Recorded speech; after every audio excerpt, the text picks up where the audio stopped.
Hello friend, welcome to my YouTube channel. आज की video में मैं आपके लिए SSC MTSC exam GK GS MCQ based question part number 14 लेकर आया हूं। यदि आप 1 लगाए 13 तक का वीडियो नहीं देखे हैं तो हमारे वीडियो के डिस्क्रिप्शन में जाकर आप वहां से देख सकते हैं। इसमें जितने भी प्रश्न लाए गए सारे इंपॉर्टेंट प्रश्न आपकी परीक्षाओं को ध्यान में रखते हुए लाया गया है। तो दोस्तों, आप इस वीडियो को ध्यानपूर्वक देखिए और अंत तक बने रहिएगा, क्योंकि ये वीडियो आपके लिए बहुत ही इंपॉर्टेंट होने वाला है। ठीक है, तो चलिए दोस्तों स्टार्ट करते हैं सबसे पहले प्रश्न से। यहाँ पर आपका पहला प्रश्न दिया गया है, मोपला आंदोलन 1921 कहाँ हुआ था? बताइए दोस्तों। फ्रेंड, यदि क्वेश्चन का आंसर पता हो तो आप कमेंट बॉक्स में दे सकते हैं।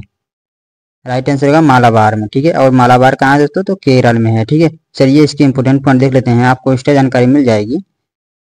मोपला विद्रोह केरल के मोपला किसानों रैयतों ने 20 अगस्त 1921 ईस्वी में अंग्रेजों के पुलिस थानों को जलाने से शुरू होकर जिंदा जलाने हजारों नागरिकों को जबरन कर देने से, यहाँ ध्यान दीजिएगा, जबरन कर देने से इनकार करते हुए मालाबार की धरती को हिंदू जमींदारों के रक्त से लाल कर दिया गया था। ठीक है दोस्तों, इस नरसंहार को कुछ मार्क्सवादी इतिहासकार मोपला विद्रोह कहते हैं।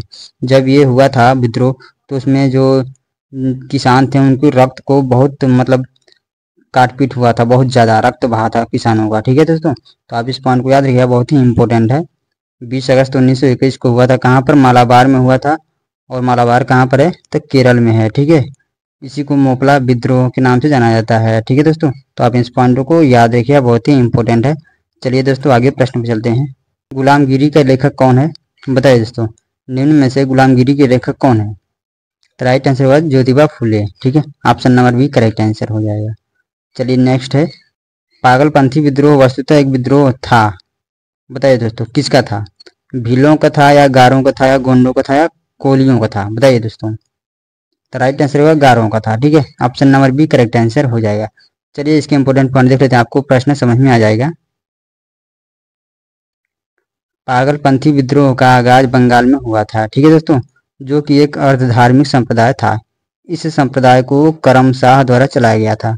वहीं करमशाह का पुत्र टीपू मीर, जिसने जमींदारों के खिलाफ 1813 ईस्वी में यह आंदोलन शुरू किया था। ठीक है दोस्तों, कहीं कहीं 1825 में दिया गया होता है कि 1825 में स्टार्ट हुआ था। ठीक है, तो आप इन दोनों को याद रखिएगा, ऑप्शन के अनुसार आपको उत्तर देना होगा। 1813 दिया होगा तो 1813 मानना होगा, यदि 1825 दिया होगा तो 1825 मानना होगा। ठीक है, यदि दोनों दिया होगा तो आपको 1825 मानना होगा। ध्यान दीजिएगा, यदि दोनों ऑप्शन दिया होगा तो आपको 1825 मानना होगा। ठीक है, तो चलिए दोस्तों आगे प्रश्न पर चलते हैं। किसी संगीत यंत्र की ध्वनि तीव्रता मापी जाती है? बताइए दोस्तों, किसके द्वारा मापी जाती है किसी संगीत यंत्र की ध्वनि तीव्रता? तो राइट आंसर रहेगा डेसिबल में। ठीक है, option number D correct answer रहेगा। ठीक है दोस्तों, चलिए नेक्स्ट, ध्वनि तरंगों की प्रकृति होती है? बताइए दोस्तों, ध्वनि तरंगों की प्रकृति कैसी होती है? फटाफट कमेंट कीजिए। तो राइट आंसर हो जाएगा अनुदैर्ध्य होती है। ठीक है दोस्तों, तो आप इसको याद रखिएगा, बहुत ही इंपॉर्टेंट प्रश्न है। राइट आंसर हो जाएगा ऑप्शन नंबर बी। और प्रकाश तरंग की प्रकृति कैसी होती है? तो इसका राइट आंसर रहेगा अनुप्रस्थ। ठीक है, ध्यान दीजिएगा, ध्वनि तरंगों की प्रकृति अनुदैर्ध्य होती है। और यहाँ पर पूछे कि प्रकाश तरंगों की प्रकृति कैसी होती है, तो अनुप्रस्थ होती है। ठीक है, प्रकाश की। ठीक है, ध्यान दीजिए दोस्तों, बहुत ही इंपॉर्टेंट है। ठीक है, चलिए नेक्स्ट क्वेश्चन नंबर 6 पे। फ्रेंड, इसमें जितने भी प्रश्न आए गए सारे इंपॉर्टेंट प्रश्न और पिछले परीक्षाओं में पूछे गए प्रश्न हैं। ठीक है, अफ्रीका महाद्वीप का दक्षिणतम बिंदु है? बताइए दोस्तों, वेरी इंपॉर्टेंट प्रश्न है। तो राइट आंसर होगा केप अगुलहास। ठीक है, option number B right answer रहेगा। ठीक है, चलिए इसके इंपॉर्टेंट पॉइंट देख लेते हैं, बहुत ही महत्वपूर्ण प्रश्न है।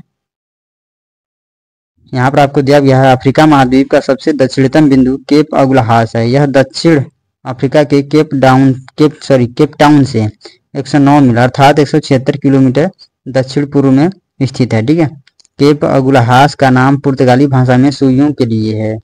ऐसा माना जाता है कि यह नाम वहां की दांतेदार चट्टानों और भित्तियों को संदर्भित करता है, जिन्होंने कई जहाजों को बर्बाद कर दिया था। ठीक है दोस्तों, तो आप इस प्रकार इस पॉइंट को याद रखिएगा, बहुत ही महत्वपूर्ण है आपकी परीक्षाओं की दृष्टि से। चलिए दोस्तों आगे चलते हैं। अवतल लेंस द्वारा हमेशा किस प्रकार का प्रतिबिंब बनता है या बनाते हैं? बताइए बताइए फ्रेंड, बताइए। राइट आंसर होगा आभासी प्रतिबिंब। अवतल लेंस द्वारा हमेशा आभासी प्रतिबिंब बनता है। Option number B correct answer हो जाएगा। चलिए दोस्तों नेक्स्ट, एक जैव पद्धति जिसमें पराश्रव्य ध्वनि का उपयोग किया जाता है? बताइए फ्रेंड, कौन सी जैव पद्धति है जिसमें परसव्य ध्वनि का उपयोग किया जाता है? बताइए। तो राइट आंसर हो जाएगा सोनोग्राफी। ठीक है, ऑप्शन नंबर 1 करेक्ट आंसर रहेगा। ठीक है, चलिए देख लेते हैं इंपॉर्टेंट पॉइंट इसके। पराध्वनिक स्कैन एक चिकित्सा प्रक्रिया है, उच्च आवृत्ति की ध्वनि तरंगों का उपयोग करके शरीर के भीतर से लाइव प्रतिबिंबों को कैप्चर करती है। इसका दूसरा नाम सोनोग्राफी है। ठीक है दोस्तों, तो आप इस प्रकार इसको याद रखिए, बहुत ही महत्वपूर्ण है। चलिए नेक्स्ट। कौन सी तरंगे शून्य में संचरण नहीं कर सकती? बताइए दोस्तों, कौन सी ऐसी तरंगे हैं जो शून्य में संचरण नहीं कर सकती हैं? 4 ऑप्शन आपके सामने दिया गया, फटाफट कमेंट कीजिए। तो राइट आंसर हो जाएगा ध्वनि तरंगे। Option number C right answer रहेगा। ठीक है दोस्तों, ध्वनि तरंगे जो हैं वो शून्य या निर्वात में संचरण नहीं कर सकती हैं। चलिए इसके इंपॉर्टेंट पॉइंट देख लेते हैं। ध्वनि तरंगे निर्वात यानी शून्य में संचरण नहीं कर सकती। ध्वनि तरंगे यांत्रिक तरंगे होती हैं और उनके संचरण के लिए किसी माध्यम की जरूरत होती है। निर्वात में कोई वायु या अन्य माध्यम नहीं होता है, इसलिए ध्वनि तरंगे वहां नहीं जा सकती हैं। ठीक है दोस्तों, तो आप इस प्रकार इसको याद रखिए, बहुत ही महत्वपूर्ण है। चलिए नेक्स्ट। वायु में ध्वनि का वेग लगभग होता है? बताइए दोस्तों, कितना होता है? वायु में ध्वनि का वेग लगभग कितना होता है?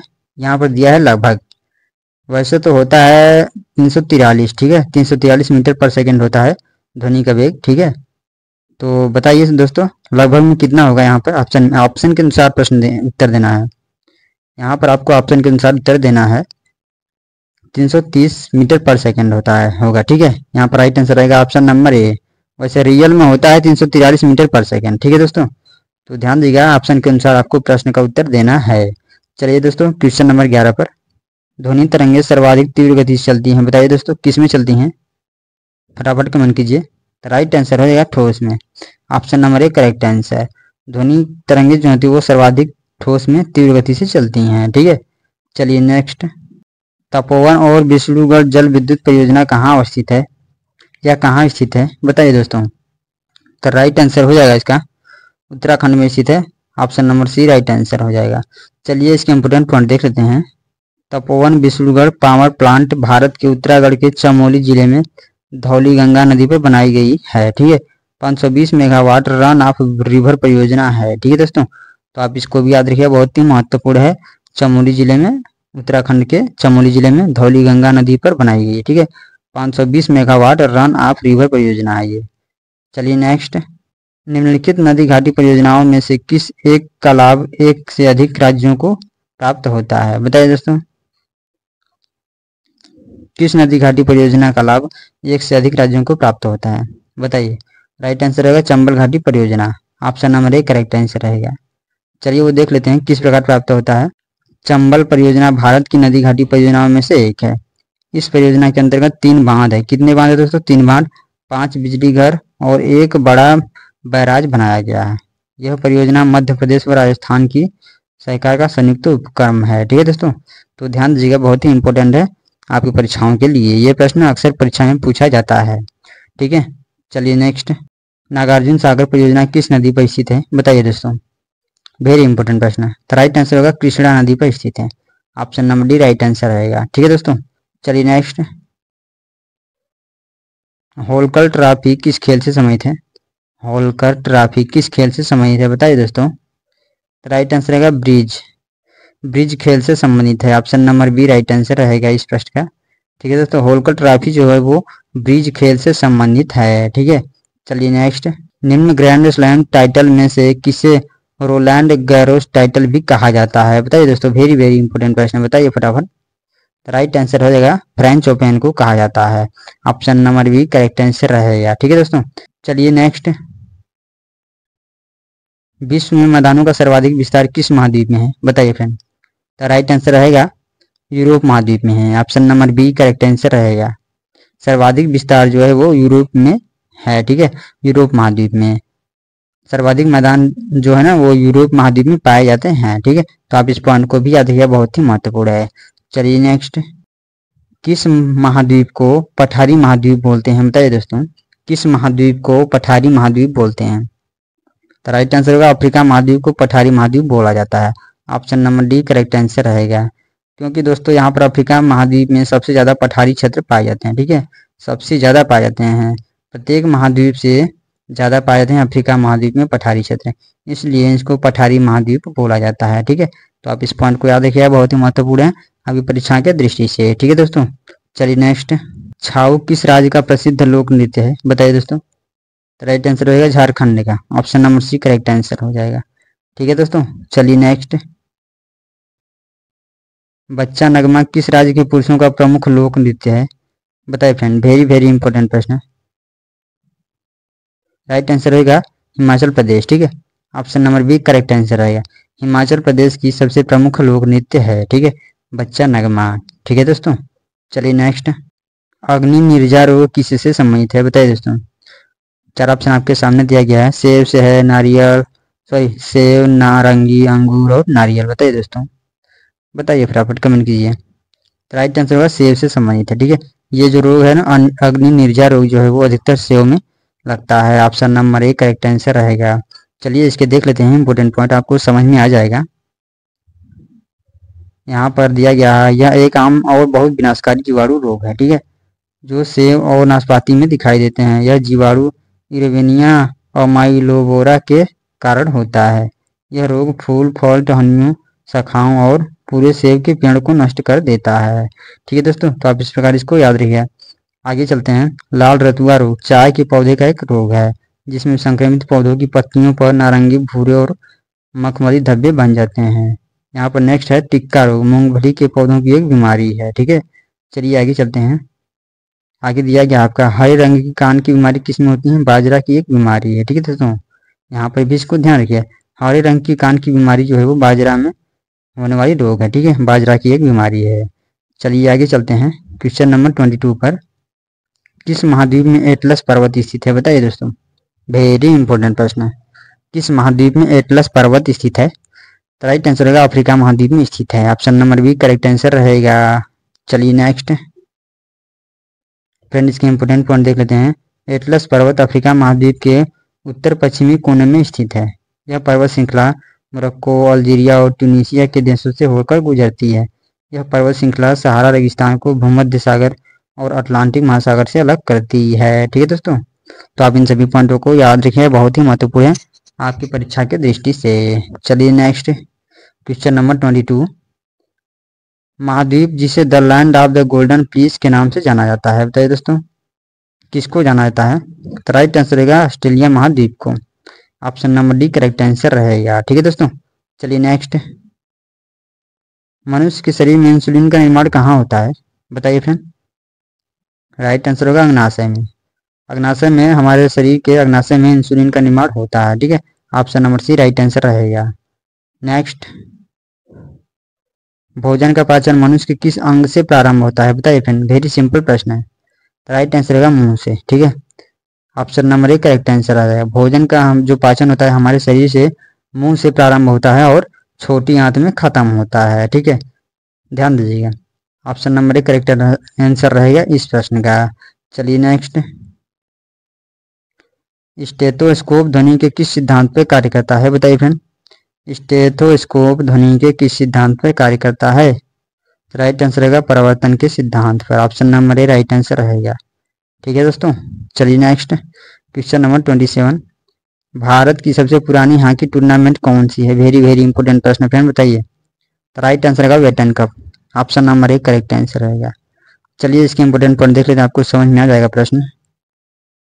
यहाँ पर आपको दिया गया है, वेटन कप भारत में खेला जाने वाला सबसे पुराना फील्ड हॉकी टूर्नामेंट है।